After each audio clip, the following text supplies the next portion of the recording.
Hey guys, it's Paul, combat veteran, MMA fighter, YouTuber, and today we are going to be checking out all of the faction intro cinematics for Battlefleet Gothic Armada 2.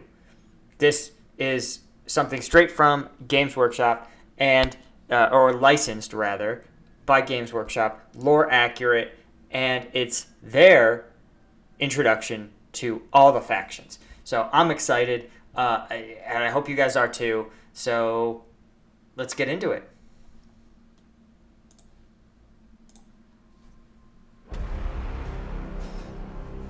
Dun, dun. I think it's a rule now. You have to start every movie trailer with dun, and then a voiceover. For 10,000 years, the Eye of Terror has spewed its ageless horrors into the galaxy, gnawing at the eternal glories of the Imperium.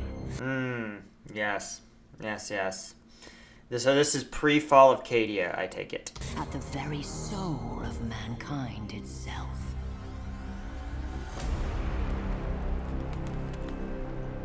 And for every one of the... Okay, I am curious. So you can see here, it looks like we're looking at maybe a statue of an Ultramarine, but I appreciate that he appears to be crying blood.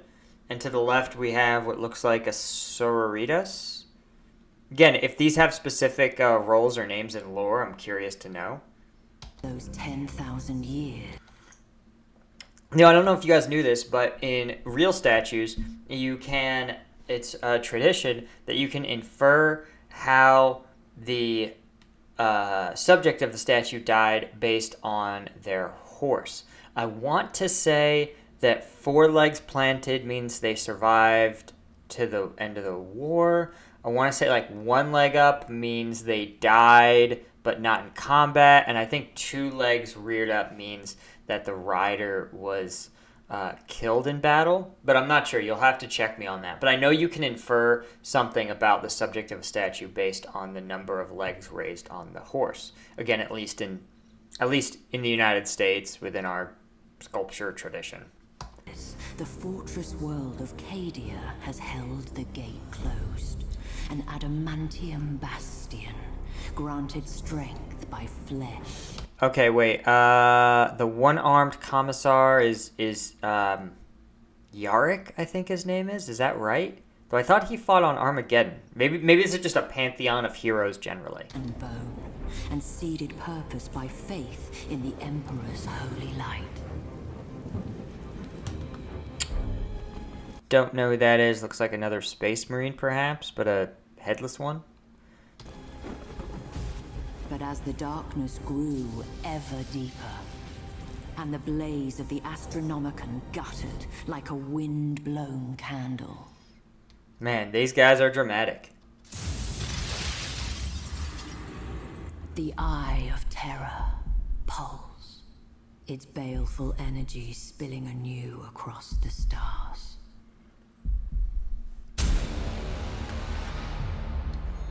That's another sound in every movie trailer. Bah! Bah! Like, it's spooky. It's got, like, that kind of alarm feel.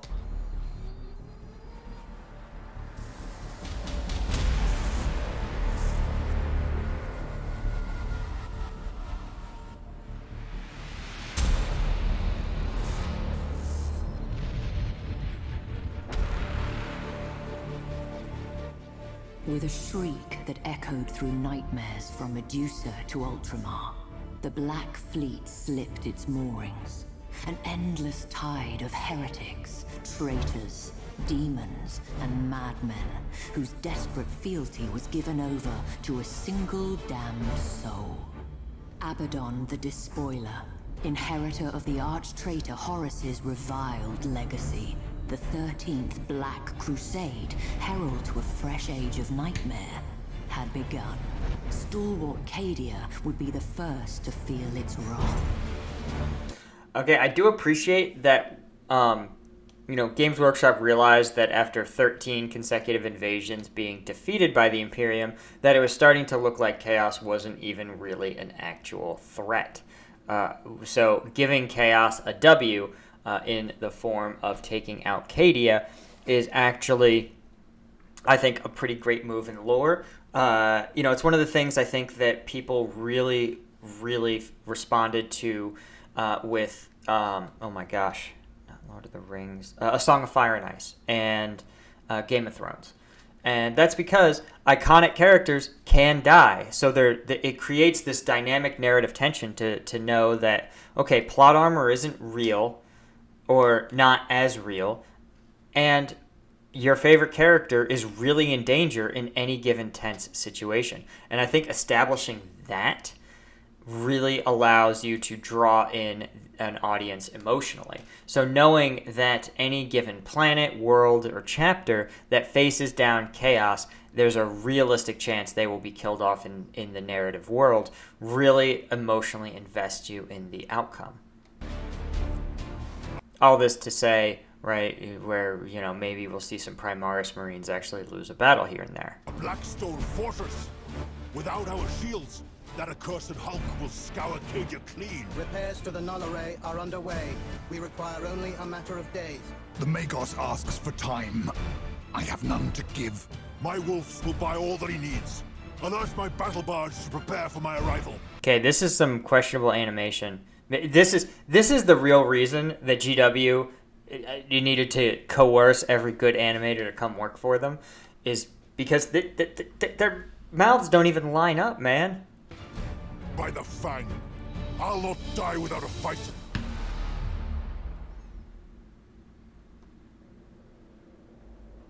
Sven Bloodhowl, stalwart of a brotherhood famed for their courage. But sometimes, courage is not enough.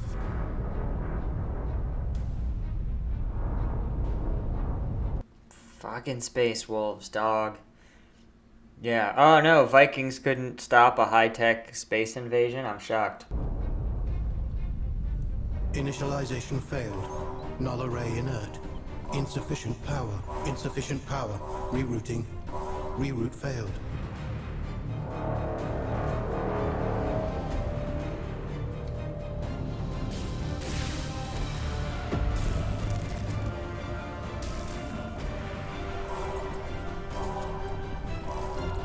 Power surge.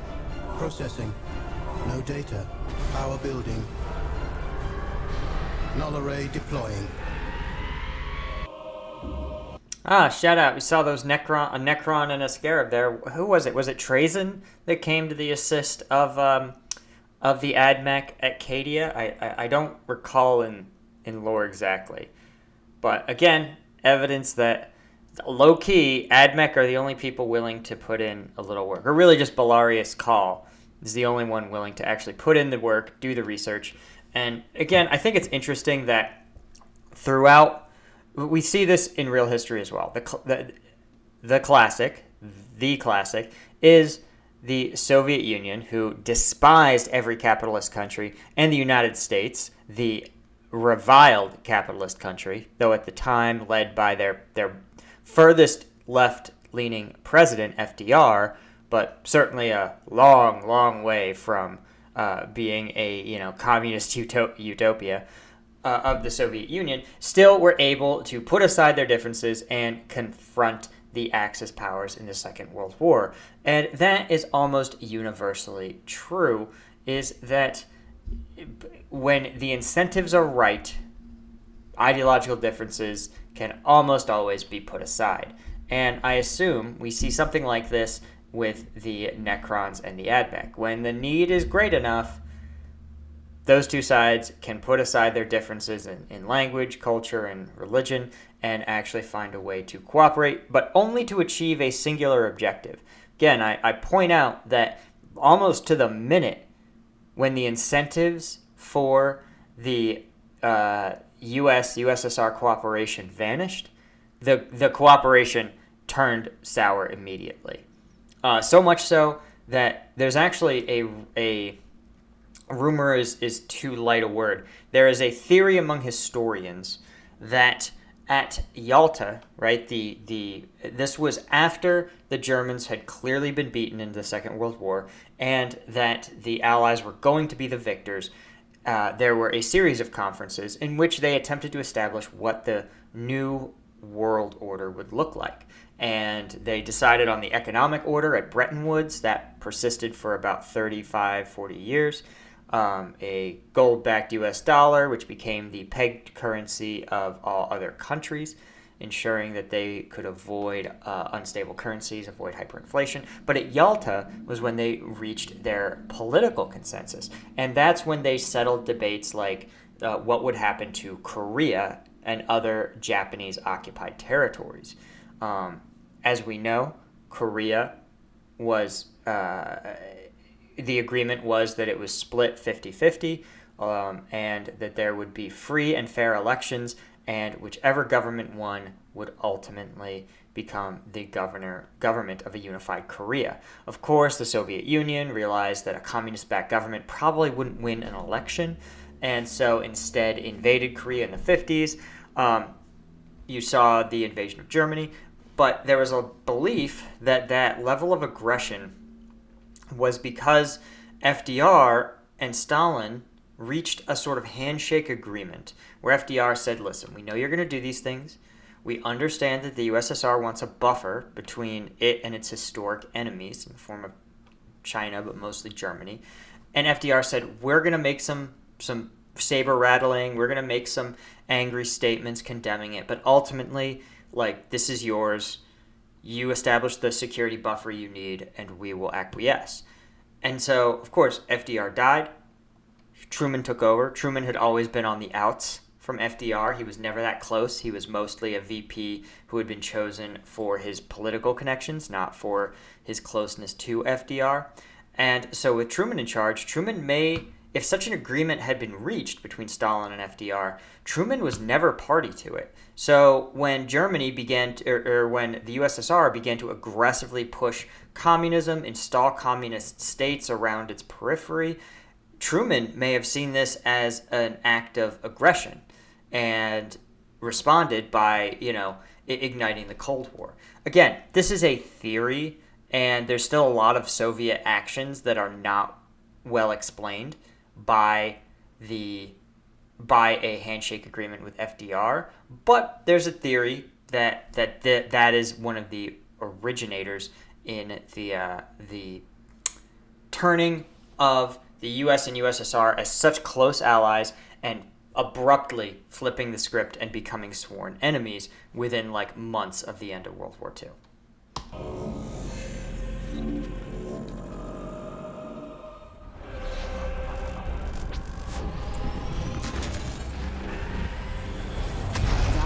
Cadia earned respite, not through the bravery of Sven Bloodhound, nor the labors of Magus Clan, but through the intercession of a mysterious benefactor. But the respite was short-lived. As the cheers faded, traitor warships blackened the skies. The siege of Cadia Secundus had begun. The forces of the despoiler came in numbers uncounted, but the walls of Casa Kraf held. Even in that darkest of days, the flame of humanity's valor burned bright. With faith burning in their hearts, the defenders held the Chaos Hordes at bay, uncaring of the losses they bore in exchange. But flesh fails and faith flickers. With every bloody moment, Abaddon's forces drew closer to victory.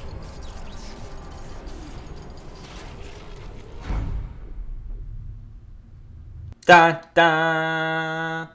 Okay, so in Battlefleet Gothic Armada, does it actually cover, do you fight through the Cadia campaign and the emergence of the Eye of Terror, or is this all serving to sort of build to the campaign?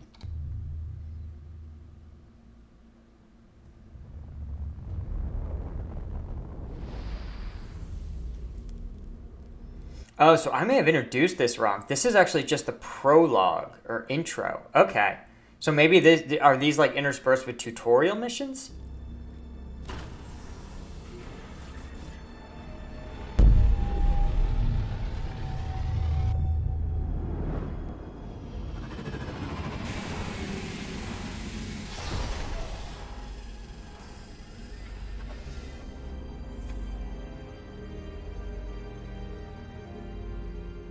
God, this animation is like the drawing is really, really cool and beautiful and detailed, but the animation is like crude.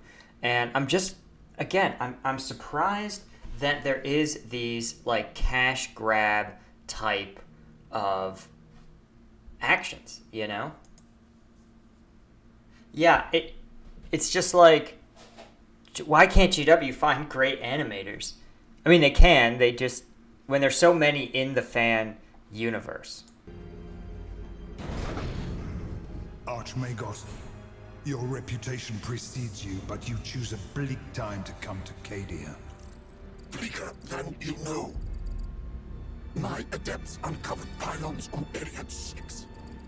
They are a perfect match for those present on Cadia, but were reduced to null during the Fourth Black Crusade. Abaddon. His malice holds greater purpose than we knew. Agreed. Ruined pylon fields have been discovered on many worlds. All unmade by the Despoiler. Why? Their heritage is alien, their purpose unknown. The pylons' forges remain shrouded, known only to the Omnissiah. But their purpose is revealed. They contain the Eye of Terror. If they are destroyed, the Immaterium will claim all. The Imperium will be no more. The pylons must be safeguarded. I love how the Archmagos is like running these like ultra difficult like simulations, and in contrast you have the defenders who are literally poring over parchments and scrolls. What's interesting is that when you talk about probabilities of events succeeding, this is really complicated to do. And the best way I can explain it, right? So you have the true experts who are at this, and they are actually, I think, two folks are really, really the best in the world at it. One are financial hedge funds and like big financial banks. So like Citibank or JP or Goldman Sachs, right? They have to calculate to a high degree of precision the probability of events because that probability governs the value of their investment. A simple way to think of it is, let's say I want to invest in company X. I need to calculate the probability that they will be able to succeed in their goal. And if there is let's say their goal says, hey, we can become twice as big, but there's only a 50% chance we succeed.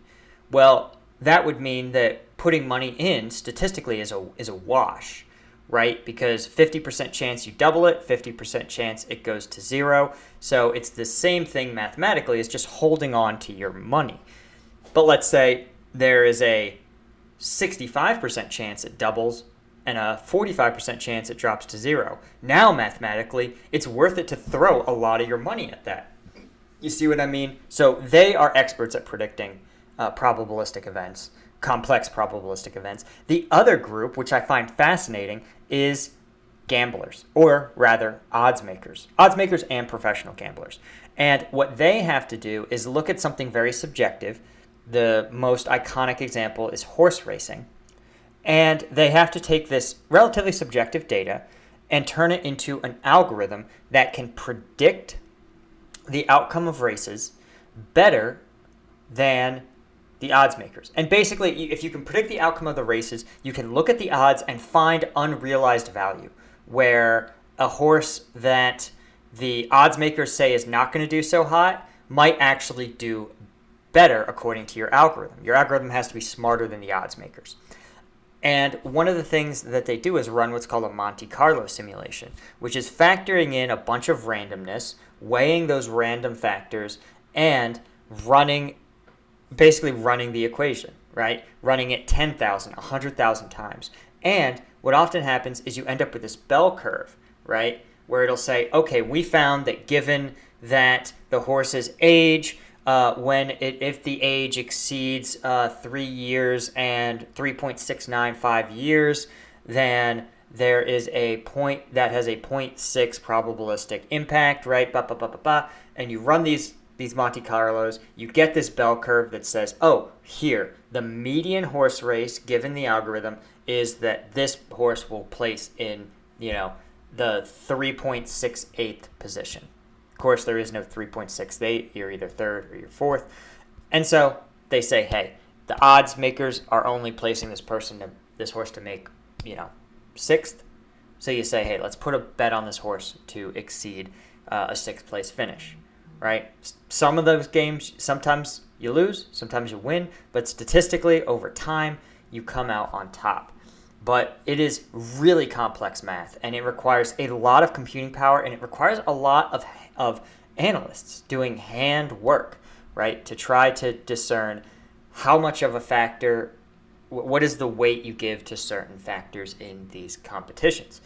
So to do that, right, while talking to people, would require a level of like supercomputing and artificial intelligence, or just, I don't know, some sort of augmented intelligence that is eye-watering to us, which makes it all the more hilarious that these people can't even get a fucking computer in front of them.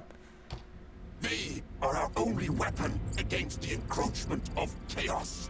But I need time to study. Go. Make your studies. May the Emperor guide you. He's like dedicating like maybe an eighth of his, probably like 1/12 of his computing power to interacting with these slow brains. The AdMech are just fucking great.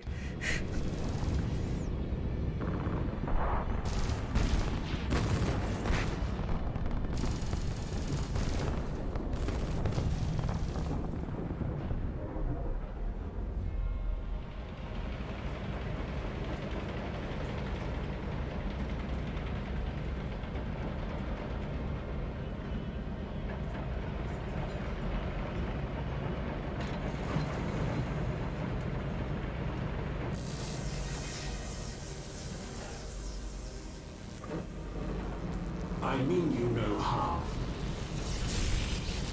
But you are an abomination. I prefer honored guest. But abomination or not, you and I have common cause. Logic dictates otherwise. Then you don't seek to understand the nature of this matrix. You comprehend its secrets. I was there when they first awakened. Or perhaps I wasn't. Memory is such a fickle thing. Neither of us desires to see this galaxy ripped asunder by the Imperial ones. Destroy me if you wish. Nothing will change. For me, for you, for this world. Show me. That's how it is, man. That's exactly how it is. Common cause, right? You guys gotta, if there's an incentive to work together, you'll work together. It's also interesting that I think the fact that the Necrons of all factions are the most similar to the AdMech, right? They are almost an idealized version of the AdMech in the sense that they are both living beings with cybernetic mechanical bodies. Sometimes cooperation is easier when the cultural gap is smaller. It's easy to understand when things are being, like the unspoken cultural facets that allow you to connect to someone. Here's a classic example, right? Let's say you were in a meeting with a prospective client, and the client reached across the table, held your hand, and wouldn't let it go. And you walked around the office, he took him on a tour, and this dude is just holding your hand. You would probably deal with it, right? Because they're a client, you need them to like you. But man, you would be physically uncomfortable. I'm assuming, of course, even if they're same gender, different gender, it's honestly just weird. It's a weird boundary violation for a professional setting. That level of discomfort is going to bias you against them a little bit, right? You're going to, every time you see them, you're going to have some anxiety. You're going to be like, oh my God, is this dude going to hold my hand again, right? And it's a barrier to when something like, when they do something that's open to interpretation, right? You already have an instinct towards being uncomfortable around them. then you're going to like flip towards the side of, well, that person did it because they're malicious, right? Whereas if you like someone and you connect with them and they respect your cultural norms, then you're going to be more generous with those open to interpretation events, right? And I use the hand-holding example because that's really common among men in Afghan culture. And it's something that I had to deal with, where you would publicly show your friendship and your unity of purpose by holding hands and kind of like parading around, right? Totally normal, but a total cultural loop throw, so to speak, when it happens to you. So this is the sort of stuff where you already have two people who they have a lot of cultural differences, but they can identify with each other. They both see probably that they have a similar fundamental nature as blending of living being and machine. And so I think that may be a reason that they were able to get aside their differences and cooperate. Though it is interesting that I've heard the Necrons tend to, if not think slowly, operate slowly and cautiously, in contrast to the Admech, or at least the Archmagos, who we saw cannot be bothered to even simply focus on a single conversation, but is like conversing with others is so secondary to the fact that they're running 6 other kinds of ultra complex calculations. So again, a totally different, interesting cultural gulf at work, where a long pause or a 2-minute pause by Trazen may be seen as a comically long, tension-building, or disrespectful move, whereas to Trazen, a 2-minute pause between speaking would be talking at a breakneck pace. Wait, that was the entire prologue? What?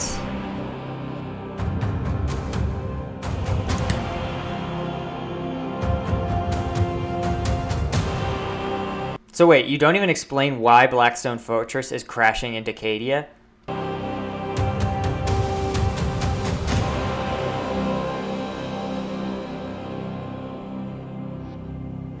So wait, is this like the tutorial between these cutscenes?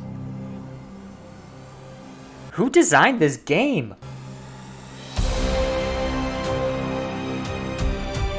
Or is that setting you up with what happened in Battlefleet Gothic Armada 1? Guys, if you've played this game, man, you gotta let me know. And also, if you enjoy this, let me know that too. And I will be happy to check it out, man. We're wrapping up Space Marine. I think we're gonna finish it in the live stream today. So definitely check that out. And yeah. I think I'm open to finding out what the next game to play will be. And yeah, that's it, man. Check out the merch store. Oh, wait. Oh, nope, wrong shirt. Whew. All right, check out the merch store. Check out the second channel, Instagram, Twitch, you name it. You should check it out. Other than that, thank you for watching. Let me know if you enjoyed this style of video, breaking down these cinematics, and I'm happy to do more. And until next time, I will see you guys later.